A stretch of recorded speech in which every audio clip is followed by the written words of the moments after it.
Northern Mindanao Medical Center uban pang ospital sa Region 10 nakaalerto subay sa Code White Policy nga ginapatuman pagsulod sa bagong tuig.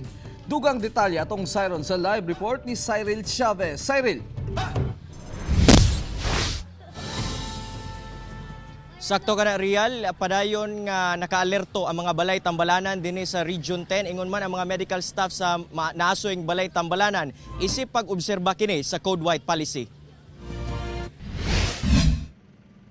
Nakaalerto karon ang mga hospital ingon man mga medical personnel sa Region 10 labi pa nga gipailawom sila sa Code White. Kini kabahin sa ilahang pagtabang sa mga biktima sa trauma og nabuthan og pabuto. Mulungtad ang Code White hangtod Enero 6 sunod tuig. During kanang mga gitawag ng mga preemptive activities, like natay mga dagko ng mga aktibidades nga wherein to prevent punata mapreparar nato ang mga atong mga health staff atong mga tanan atong mga gamit nga nasa health facility can be ready.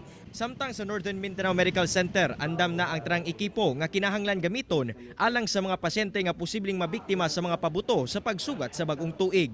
Ang health emergency management staff ga-monitor ana og kinsay mga na-injured. So tanan mga hospital sa Misamis Oriental pag na sila injury, dinina nila ga-refer sa atong hospital. So kita prepared ta. Tambag sa DOH nga likayan ang pagpabuto. Ingon man dili magmaneho kung hubog aron dili madisgrasya. Real sa kasamtangan padayon nga zero firecracker incident dinhi sa Region 10 apan sa karon adunay ginaimbestigahan ang DOH 10 kalabot sa usa ka insidente nga aduna matud pay individual nga nabutan og pikulo sa may Bukidnon area. Sa karon dili pa nila maberipika kung unsa kini katinuod. Real. Okay, daghang salamat Cyril Chavez.